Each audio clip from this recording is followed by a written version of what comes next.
Hello दोस्तों। Exploring education आपका स्वागत करता है करंट अफेयर्स की इस क्लास में।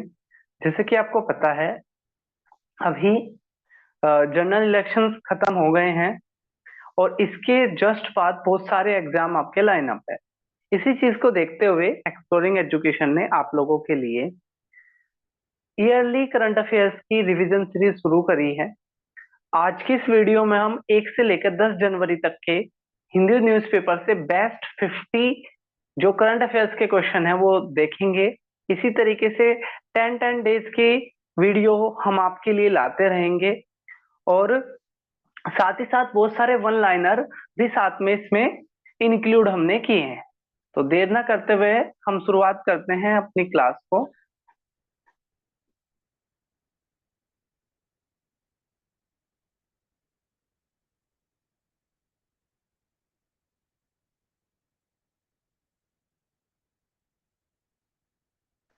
तो अगर हम पहले क्वेश्चन की बात करें तो बेसिकली क्या होता है, भारत में हर 10 साल में सेंसस कराया जाता है।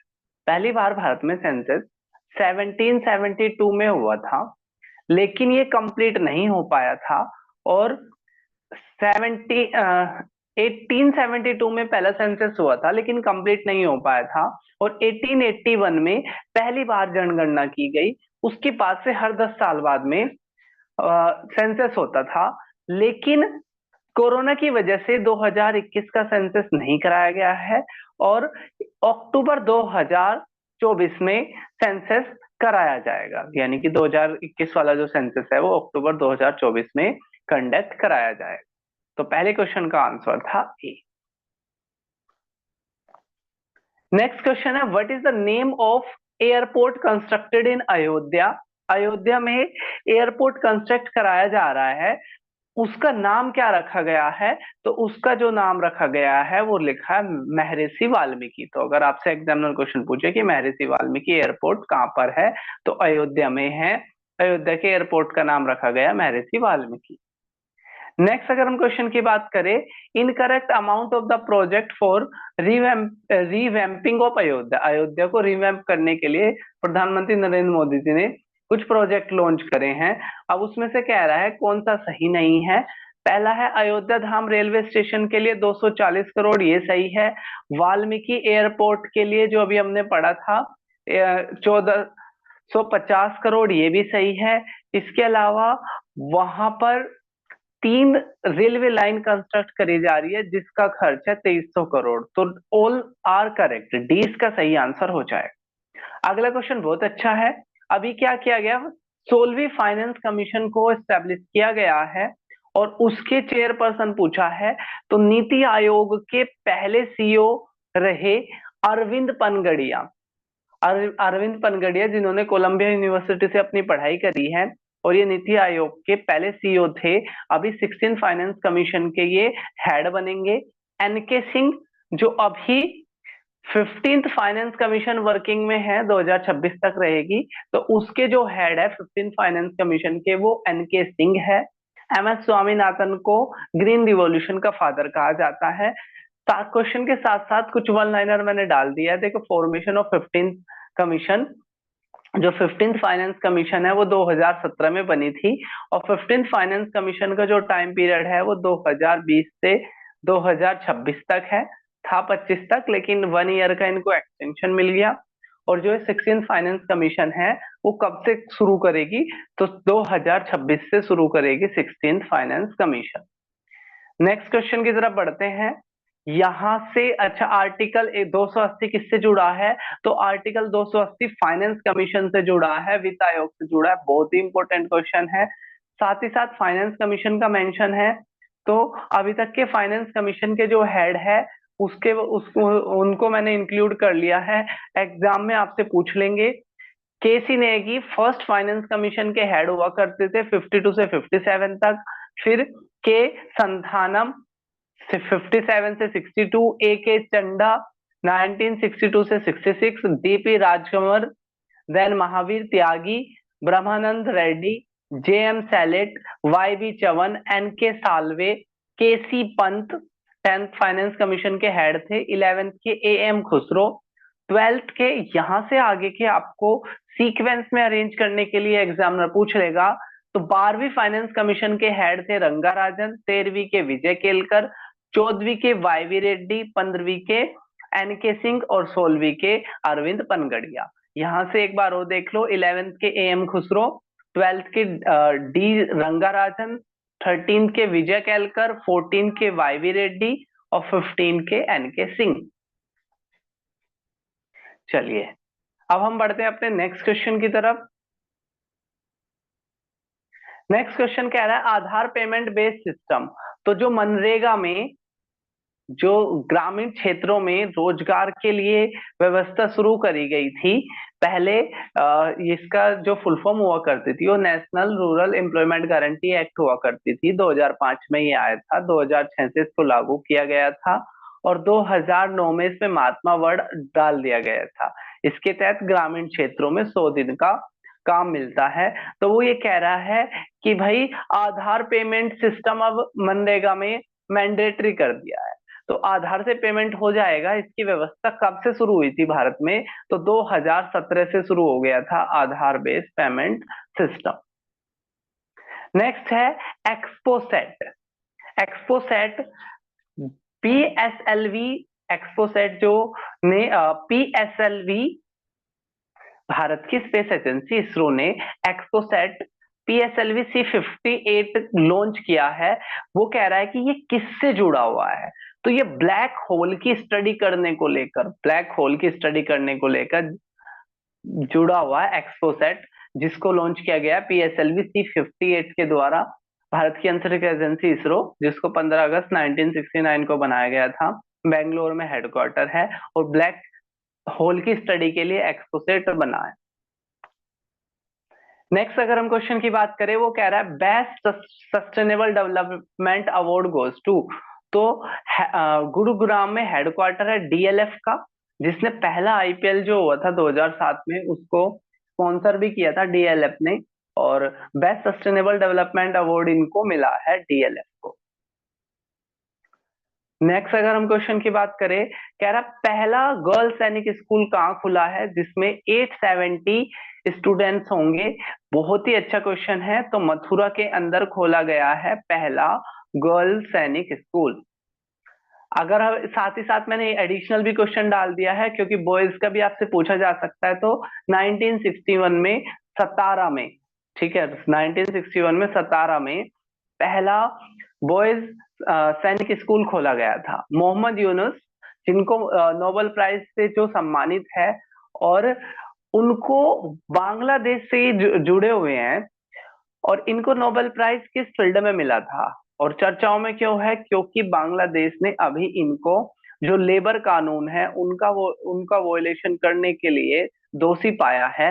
ये किससे जुड़े हुए हैं? तो बेसिकली इनका कहना था कि माइक्रो फाइनेंस मिलना चाहिए, गरीबों को छोटा छोटा लोन मिलना चाहिए, ताकि वो उससे आगे अपना क्रेडिट जनरेट कर सके। तो ए इसका सही आंसर हो जाएगा। नेक्स्ट क्वेश्चन कह रहा है के स्मार्ट। के स्मार्ट एक डिजिटल एक्सेस है, सारी गवर्नमेंट जो सर्विस है वो डिजिटली प्रोवाइड करी जाएगी। किस स्टेट के द्वारा के स्मार्ट को डेवलप किया है? तो केरला ने के स्मार्ट को डेवलप किया है। नेक्स्ट अगर हम बात करें, according to the ministry of highway which state acquire most land for highway. Highway के कंस्ट्रक्शन करने के लिए, नेशनल हाईवे के कंस्ट्रक्शन करने के लिए किस स्टेट ने लैंड एक्विजिशन के मामले में, लैंड को ग्रहण करने के मामले में टॉप पर है? तो जो केरला जो राज्य है वो लैंड एक्विजिशन में टॉप पर है। डी इसका सही आंसर हो जाएगा। नेक्स्ट अगर हम क्वेश्चन की बात करें, लिंगपोइंग university of this country form electronic soil. देखो पौधे को क्या चाहिए? पानी चाहिए, न्यूट्रिएंट चाहिए। इनको आर्टिफिशियली तरीके से प्रोवाइड कराया जाएगा मिट्टी। तो जिसको क्या नाम दिया गया है? जिसको नाम दिया गया है इलेक्ट्रॉनिक सॉइल। तो पूछ रहा है कि ये जो लिंगपोइंग यूनिवर्सिटी है जिसने वर्ल्ड की पहली इलेक्ट्रॉनिक सॉइल बनाई है, ये किस देश की है? तो स्वीडन की है। स्वीडन की अगर हम बात करें तो स्टॉकहोम इसकी कैपिटल है और स्वेडिश क्रोना इसकी करेंसी है। नेक्स्ट अगर हम क्वेश्चन की बात करें, बाइपोर। बाइपोर एक इंटरनेशनल फेस्टिवल है। क्वेश्चन पूछ रहा है कि इसको कहाँ आयोजित कराया गया है। ठीक है, बाइपोर फेस्टिवल को कहाँ आयोजित कराया गया है।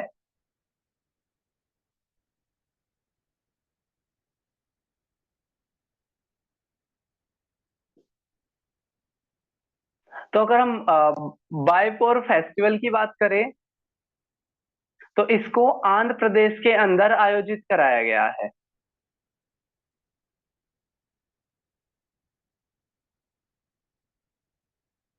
सॉरी, इसको केरल के अंदर आयोजित कराया गया है। ठीक है, केरल में मनाया जाता है आपका बायपोर फेस्टिवल। तो इसका आंसर हो जाएगा, ठीक है, बायफोर, सॉरी, केरला। नेक्स्ट क्वेश्चन की तरफ बढ़ते हैं हम। Question number 15।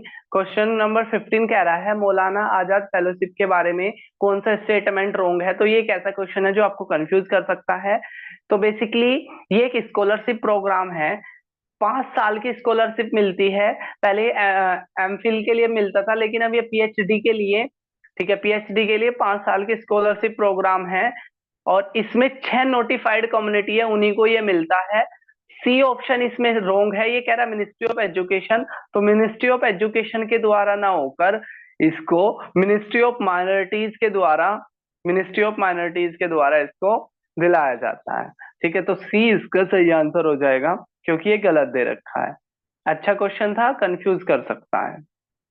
नेक्स्ट अगर हम क्वेश्चन की बात करें, अच्छा ये कम्युनिटी और देख लो जो मौलाना आजाद में जो जुड़ी हुई है, क्रिश्चियंस है, जैन है, पारसी है, मुस्लिम है, सिख है, यानी कि हिंदू को छोड़कर बाकी सारी है। अगला कह रहा है कुरिल आइलैंड। कुरिल आइलैंड एक विवाद का मुद्दा है किन दो देशों के बीच में। ठीक है, वो देश बोलता है कि ये हमारा है, दूसरा देश बोलता है हमारा है। तो जो कुरिल आइलैंड है वो जापान और रशिया के बीच में, ठीक है, विवाद बना हुआ है।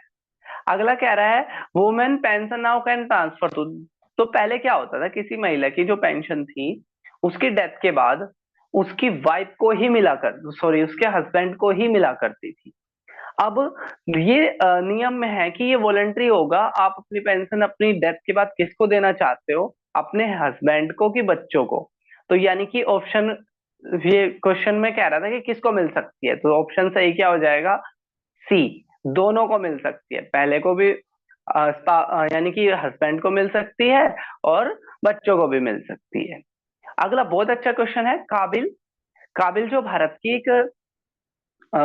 की कंपनी है, वो 200 करोड़ इन्वेस्ट करेगी इस देश से लिथियम को, लिथियम को एक्सक्यूट करने को लेकर।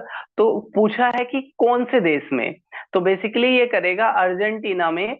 और अर्जेंटीना की जो राजधानी है वो है ब्यूनो आयर्स, और इसकी जो करेंसी है वो है पीसो।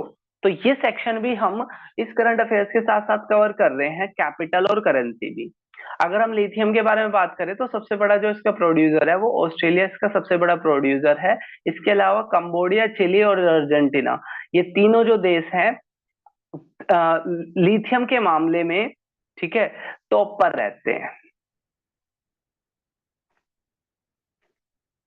नेक्स्ट है where the conference of Indian science congress held. तो बेसिकली क्या है, आईपी यूनिवर्सिटी में होने वाली थी इंडियन साइंस कांग्रेस, और जब से कोरोना आया तब के बाद से इसको हेल्ड नहीं किया गया है, और इस साल भी ये कैंसिल हो गई है। तो सही आंसर हो जाएगा D, none of these.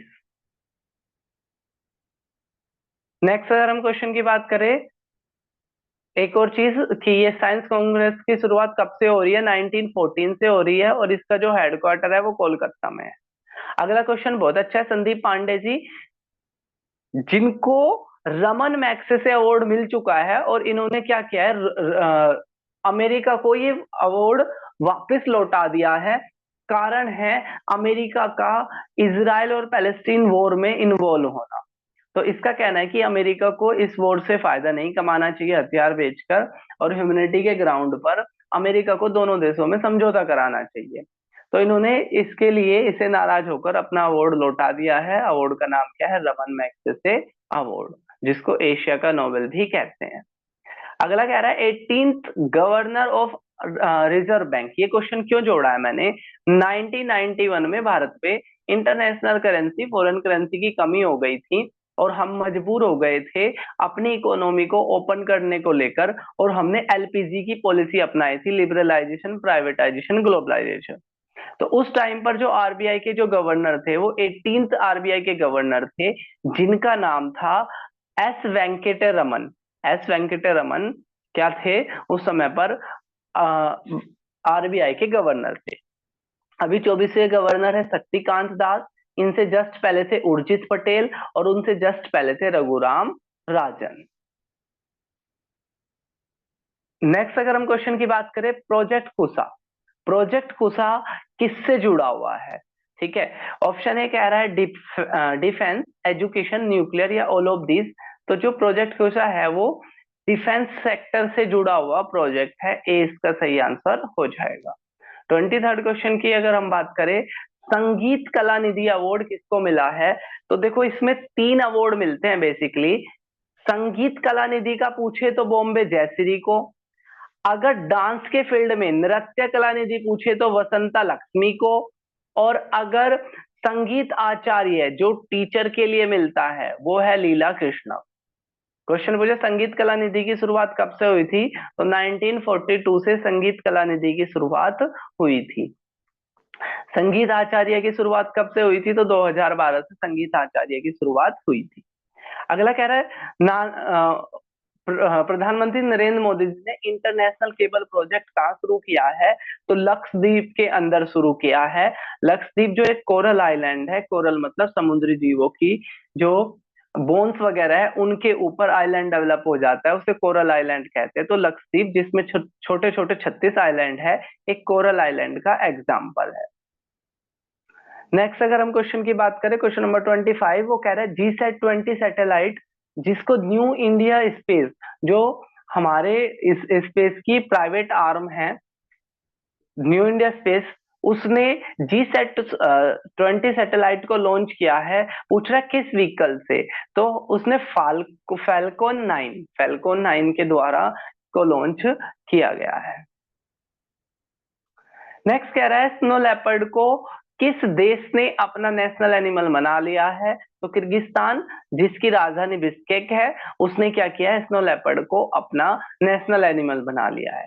IRDA ने 2024 को किस रूप में माना है? तो year of human resource, year of human resource के रूप में माना है। एक वन लाइनर, सत्यशोधक समाज। सत्यशोधक समाज की स्थापना कब हुई थी? 1873 में हुई थी। एक और वन लाइनर, लीप ईयर की शुरुआत कब से हुई थी? तो लीप ईयर को जूलियस सीजर ने 46 बीसी में शुरू किया था। और जो अभी हम जिस कैलेंडर को फॉलो करते हैं, ग्रिगोरियन कैलेंडर, उसमें लीप ईयर की शुरुआत 12 एडी में हुई थी। लीप ईयर में 366 डेज होते हैं, फरवरी 29 डेज का होता है। कारण है कि जो सन के चारों तरफ अर्थ रिवॉल्व करती है, वो 365 दिन और 5 घंटे 48 मिनट लेती है। तो जो ऊपर के जो 6 घंटे होते हैं उनको हम 4 साल में एक दिन बना देते हैं, इसलिए हर चौथे साल लीप ईयर आता है। अगला कह रहा है बंगाल ने क्या किया है? अपना स्टेट डे अनाउंस किया है, उसका नाम क्या है? तो जो पोलिया जो बैसाख है, पोलिया बैसाख को बंगाल ने बोला है कि ये हमारा स्टेट डे होगा। और रविन्द्रनाथ टैगोर जी के द्वारा लिखा गया बंगलार माटी बंगलार जल, इसको वहां का स्टेट सॉन्ग माना गया है। और इस जैसे हमारे नेशनल एंथम जो है जन गण मन, इसको गाने की जो टाइम पीरियड है वो है 52 सेकंड। लेकिन इसको जो वेस्ट बंगाल का जो स्टेट सॉन्ग बना है, इसको जो गाने की जो लिमिट होगी वो होगी 1 मिनट 59 सेकंड, यानी कि लगभग 2 मिनट। अगला क्वेश्चन बहुत अच्छा है कि टाइम पर परफॉर्मेंस, यानी कि वहां की फ्लाइट डिले नहीं होती, ऑलमोस्ट टाइम पर रहती है। इसका जो क्राइटेरिया होता है वो 15 प्लस माइनस होता है, यानी कि टाइम से 15 मिनट पहले और टाइम से 15 मिनट तक अगर कोई फ्लाइट उड़ती है तो उसको टाइम पर माना जाता है। इसके मामले में वर्ल्ड में सेकंड स्थान पर कौन सा एयरपोर्ट है? तो राजीव गांधी एयरपोर्ट है। और बी जो ऑप्शन है महर्षि वाल्मीकि, ये अयोध्या एयरपोर्ट का नाम था। नेक्स्ट अगर हम क्वेश्चन की बात करें, क्वेश्चन नंबर 31, पहली यूनियन टेरिटरी कौन सी है जिसने पीएम विश्वकर्मा स्कीम को लागू कर दिया है? तो जम्मू कश्मीर पहला ऐसा केंद्र शासित प्रदेश बन गया है जिसने पीएम विश्वकर्मा स्कीम को लागू किया है अपने यहाँ पर। अगला कह रहा प्रेरणा प्रोग्राम। तो बेसिकली क्या है, गुजरात के वाटनगर में नरेंद्र मोदी जी के द्वारा एक नया प्रोग्राम शुरू कराया गया है जिसका नाम है प्रेरणा प्रोग्राम। जिसके तहत क्या होगा, बच्चों को इनोवेटिव तरीके से सिखाया जाएगा और ऑल ओवर इंडिया के बच्चों को 8 दिन के लिए टूर 8 दिन के टूर पर वो यहाँ पर आ सकते हैं देखने के लिए, इसको एक्सप्लोर करने के लिए। इन स्कूलों को नाम रखा गया प्रेरणा प्रोग्राम। कहाँ पर? तो गुजरात के वाड़नगर में प्रेरणा प्रोग्राम शुरू किया गया है। नेक्स्ट है आदित्य L1। तो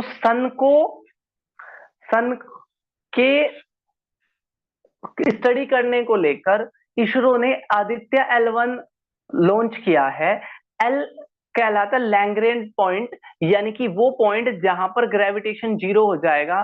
तो क्वेश्चन कह रहा है किस डेट को आदित्य L1 पहुंच जाएगा आपका L1 पोजीशन पर? तो 7 जनवरी को आदित्य L1 पहुंच जाएगा। ठीक है, किस पर? L1 पॉइंट पर, लैग्रेंज पॉइंट पर। ये वो पॉइंट होता है जहां पर ग्रेविटेशन जीरो होता है। कह रहा है इजिप्ट, जिसकी अभी की राजधानी कायरो है, ये क्या कर रहा है, अपनी राजधानी को शिफ्ट कर रहा है। अभी इसका नाम क्या रखा है? New administrative capital. कुछ दिनों पहले ऑस्ट्रेलिया ने भी, सॉरी, इंडोनेशिया ने भी अपनी राजधानी को बदला था। पहले इंडोनेशिया की राजधानी हुआ करती थी जकार्ता, अब इंडोनेशिया की राजधानी है न्यू सुमात्रा। अगला कह रहा है 4 जनवरी को वर्ल्ड ब्रेल डे मनाया जाता है। लुइस ब्रेल ने, जो ब्लाइंड लोग हैं उनके लिए एक पढ़ने की व्यवस्था बनाई थी जिसको क्या कहा गया था? ब्रेल सिस्टम कहा गया था। नेक्स्ट है national mission on edible oil. अभी national mission on edible oil का बजट कितना है? तो 11,040 करोड़ है। यहाँ पर एक वन लाइनर मैंने जोड़ा है कि भारत क्या है? लार्जेस्ट इंपोर्टर है किसका? पाम ऑयल का, जैतून के तेल का। अगला कह रहा है किस संस्था ने ये सजेशन दी है कि जो भी फास्ट फूड या सुगरी प्रोडक्ट है उन पर 30% प्लस एडिशनल टैक्स लगा दो? तो ये सलाह दी है गवर्नमेंट के थिंक टैंक नीति आयोग, जिसने योजना आयोग को रिप्लेस किया था। 1 जनवरी 2015 से नीति आयोग ने काम करना शुरू किया था। प्रधानमंत्री खुद इसके चेयरपर्सन होते हैं।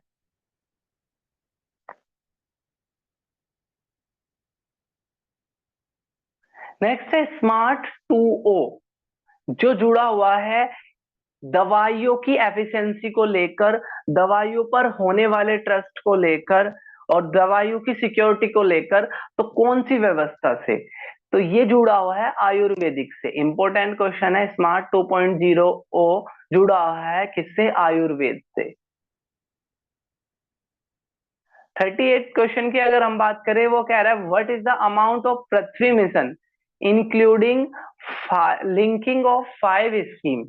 तो बेसिकली 5 जो महत्वपूर्ण जो स्कीम है उनको कनेक्ट करके एक सिंगल नाम दिया गया है पृथ्वी मिशन, जिसमें क्रायोस्फीयर को भी स्टडी करना है, डीप ओशन मिशन, समुद्र के गहरे नीचे भी हमें स्टडी करनी है। इस तरह के 5 चीजों को जोड़कर रखा गया पृथ्वी मिशन, और इसका जो बजट है वो है 7,457 करोड़। ए इसका क्या हो जाएगा? सही आंसर हो जाएगा। नेक्स्ट अगर हम बात करें 39 की, वो कह रहा है टारगेट ईयर क्या रखा हुआ है कि भारत अपना खुद का इस इंटरनेशनल स्पेस स्टेशन बनाएगा। अभी हम क्या कर रहे हैं, जो नासा ने अपना इंटरनेशनल स्पेस स्टेशन है उस पे हम बेस है, उस पे आधारित है। धीरे धीरे चाइना भी अपना स्पेस स्टेशन बना रहा है और हम भी 2035 तक, 2035 तक हम भी अपना इंटरनेशनल स्पेस स्टेशन बना लेंगे। अगला कह रहा है कि किस, एक वन लाइनर के रूप में जोड़ा है, पूछ लेंगे कि कौन से हॉस्पिटल क्या कर रहा है, पहली बार कैंसर के ट्रीटमेंट के लिए एआई का प्रयोग कर रहा है। तो Tata memorial, Tata memorial hospital क्या कर रहा है, एआई को यूज कर रहा है कैंसर के ट्रीटमेंट के लिए। कुछ और मिशन जोड़े हैं, यूरोपा मिशन, जुपिटर से, जुपिटर का मिशन है, जुपिटर प्लैनेट से, और इसको अमेरिका की अंतरिक्ष एजेंसी नासा कर रही है। वाइपर मिशन मून का जाने वाला मिशन है नासा के द्वारा। मार्शियन एक्सप्लोरेशन मिशन जाक्सा, जो जापान की अंतरिक्ष एजेंसी है। ऐसे ही हेरा मिशन पूछ लेंगे आपसे, तो जो हीरा जो मिशन है वो European agency, European space agency launch कर रही है हीरा मिशन को। यहाँ पर है पॉलीग्राफ टेस्ट, पॉलीग्राफ टेस्ट ये जांच करने के लिए होता है कि सामने वाला झूठ तो नहीं बोल रहा है। राष्ट्रीय खेल प्रोत्साहन अवार्ड मिले हैं 2023 के, किसको मिला है, तो उड़ीसा माइनिंग कॉरपोरेशन को और जैन डीम यूनिवर्सिटी, दोनों को मिला है। ठीक है, Orissa mining corporation, Jain deemed university, दोनों को राष्ट्रीय खेल प्रोत्साहन अवार्ड मिले हैं 2023 के। नेक्स्ट कह रहा है, अच्छा सिरपुर लेक रामसर साइट, ठीक है, कहां पर, इंदौर में। नेक्स्ट है मैक्सिमम स्लम, मैक्सिमम स्लम जो 36.6% है, कौन से स्टेट में है मैक्सिमम स्लम, तो जो मैक्सिमम स्लम है, ठीक है, उसका जो आंसर है वो है आपका आंध्र प्रदेश, आंध्र प्रदेश में। ठीक है, मैक्सिमम स्लम देखने को मिले हैं। अगली एक बहुत अच्छी पुस्तक है, एग्जाम में पूछने के बहुत ज्यादा चांसेस हैं। पुस्तक का नाम है H pop book, H stand for Hindutva.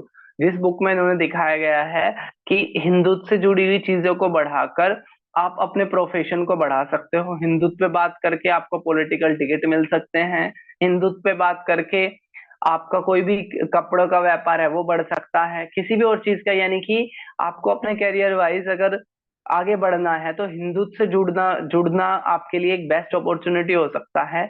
ये इन्होंने लिखा हुआ है अपनी बुक में, बुक का नाम है एच पॉप। और इसके जो लेखक है वो है कुणाल पुरोहित। ठीक है, कुणाल पुरोहित ने एक बुक लिखी हुई है एच पॉप। अगला कह रहा है रेड आंट चटनी, रेड आंट चटनी को जीआई टैग मिला है, और ये किस जगह से जुड़ी हुई है, तो मयूरभंज, मयूरभंज डिस्ट्रिक्ट की रेड आंट चटनी को क्या मिला है, जीआई टैग मिला है। Next, national stock exchange investor, यानी कि जो नेशनल स्टॉक एक्सचेंज में किस स्टेट के लोग सबसे ज्यादा इन्वेस्ट कर रहे हैं इन परसेंटेज, तो ये नाम आता है किसका, महाराष्ट्र का। अगला क्वेश्चन बहुत अच्छा है, पहला बायोटेक टेक्नोलॉजी पार्क, पहला बायोटेक टेक्नोलॉजी पार्क कहाँ लगाया जा रहा है, तो नॉर्थ इंडिया का, यहाँ पे नॉर्थ टर्म भी जोड़ना है, नॉर्थ इंडिया का पहला biotechnology park Kathua district of Jammu Kashmir में लगाया जा रहा है। 30 का सही आंसर हो जाएगा। नेक्स्ट है एनएसओ के अनुसार जो ग्रोथ रेट कितनी रहने वाली है, 7.3 रहने वाली है। यूनाइटेड कप किसने जीता है, तो यूनाइटेड कप को जर्मनी ने जीत लिया है पोलैंड को हराकर। ठीक है, यूनाइटेड कप पहली बार आयोजित कराया गया है जिसको जर्मनी ने जीत लिया है पोलैंड को हराकर। 5 जनवरी को नेशनल बर्ड्स डे के रूप में मनाया जाता है, और अब की बार की थीम है राइट टू फाइट, कई बार थीम भी पूछ लेते हैं, तो 5 जनवरी को मनाया जाता है national birds day. Storm hunk नाम, स्टोम, एक स्टोम आया है, नाम है हंक, पूछ लेंगे हंक नाम का स्टोम किस देश में आया है, तो लंदन शहर में आया है। ठीक है, कौन सा आपका स्टोम हंक, हंक नाम का स्टोम कहाँ पर आया है, लंदन में आया है। 84वें गोल्डन ग्लोब अवार्ड में कौन सी मूवी जिसने 5 अवार्ड जीते हैं, तो ओपन नाम की जो मूवी है उसने क्या जीते हैं, 5 अवार्ड जीते हैं, और ये ही बेस्ट मूवी रही है। ठीक है, 84th गोल्डन ग्लोब अवार्ड में। अगला क्वेश्चन बहुत अच्छा है, देखो क्या होता है कि जब अगर इनकम टैक्स वाले आपके यहाँ पर रेड डालने के लिए आते हैं तो वो आपकी प्रॉपर्टी को सीज कर लेते हैं, तोड़ फोड़ कर देते हैं, जब्त करके ले जाते हैं। तो ये पूछा है कि भाई सेक्शन ये किससे जुड़ा हुआ, आपके एग्जाम में आ जाएगा। तो इनकम टैक्स ऑफ 1961 का जो सेक्शन 132 है वो जुड़ा हुआ है प्रॉपर्टी के सीज करने को लेकर, और इसी से जुड़ा हुआ एक केस है Puranmal versus director of inspector case 1973। अभी एक और चीज थी कि वियतनाम के ऊपर से एक सैटेलाइट गई, और वहां की सिक्योरिटी एजेंसी ने ये मैसेज डाल दिया सबको कि चाइना ने उन पे अटैक कर दिया। तो इस सैटेलाइट का नाम पूछ सकते हैं, इस सैटेलाइट का नाम था आइंस्टीन प्रोब सैटेलाइट। ठीक है, आइंस्टीन प्रोब सैटेलाइट किस देश से जुड़ी हुई है, तो चाइना से जुड़ी हुई है, चर्चाओं में हो गई, इस वजह से हमने भी इसको क्वेश्चन में डाल लिया। अगला क्वेश्चन बहुत अच्छा है। स्वामित्व स्कीम जो मिनिस्ट्री ऑफ पंचायत के अंदर है, उसने बेस्ट इनोवेशन का अवार्ड जीता है पब्लिक पॉलिसी डायलॉग में। ये किससे जुड़ी हुई है, तो बेसिकली रूरल इलाकों में डीमार्केशन से जुड़ी हुई है, लैंड और प्रॉपर्टी के, ताकि दो लोगों के बीच में कोई विवाद ना हो, क्योंकि गांव में बहुत सारी अवैध प्रॉपर्टी होती है जिसके कोई डॉक्यूमेंट्स नहीं होते, कोई रजिस्ट्रेशन नहीं होता। तो स्वामित्व स्कीम क्या कर रही है, स्वामित्व स्कीम के तहत उन सब जगहों को, उन सब क्या मिल रहा है, सर्टिफिकेट मिल रहा है। नेक्स्ट है 48, क्वेश्चन नंबर 48 कह रहा है राशिद खान जो म्यूजिक के माइस्ट्रो हैं और उनकी डेथ हो गई 55 साल की उम्र में। क्वेश्चन पूछ रहा है ये कहाँ से जुड़े हुए थे। ठीक है, तो बेसिकली ग्वालियर घराना के रामपुर गायकी से जुड़े हुए थे राशिद खान। ठीक है, ग्वालियर घराना रामपुर गायकी। अगला कह रहा है पहले ओपनली गे प्राइम मिनिस्टर कौन बने हैं फ्रांस के, तो फ्रांस के अभी तक जो मैक्रोन हुआ करते थे उन्होंने रिजाइन दे दिया है, और मात्र 34 ईयर की एज में यंगेस्ट गैब्रियल एटल फ्रांस के क्या बन गए हैं, पीएम बन गए हैं। एक और बुक है 4 स्टार ऑफ डेस्टिनी, जिसमें अग्निवीर स्कीम के बारे में बहुत सारे क्रिटिकल पॉइंट क्रिटिसाइज किया गया है अग्निवीर स्कीम को, और इस बुक को लिखा है एन एम नरवाने ने। 4 star of destiny, N M Naravane, आपने याद रखना है। नेक्स्ट अगर हम क्वेश्चन की बात करें, ये कुछ फोरकास्ट है। वर्ल्ड बैंक ने भारत की जीडीपी के लिए फोरकास्ट करी है 6.4 की, आईएमएफ ने 6.3, S and P standard and poor ने 6.4 और फिंच ने 6.5। अगला क्वेश्चन भी बहुत अच्छा है। T20 जैसे T20 होता है ऐसे T10 क्रिकेट आयोजित कराए जाएंगे। बीसीसीआई और इंडियन स्टेट प्रीमियर लीग इसको मिलकर आयोजित कराएगी। चाइल्ड मैरिज के सबसे ज्यादा केस कहाँ देखने को मिल रहे हैं, तो सबसे ज्यादा केस चाइल्ड मैरिज के देखने को मिल रहे हैं बिहार में 16.6%। प्रेग्राइन मिशन है यूएसए का, और कहां पर लैंड करने को लेकर है ये, तो अमेरिका दोबारा से मून पर लैंड करने का एक मिशन लॉन्च कर रहा है जिसका नाम है प्रेग्राइन मिशन। ठीक है, प्रेग्राइन मिशन यूएस का है, किससे जुड़ा हुआ है, मून से जुड़ा हुआ है।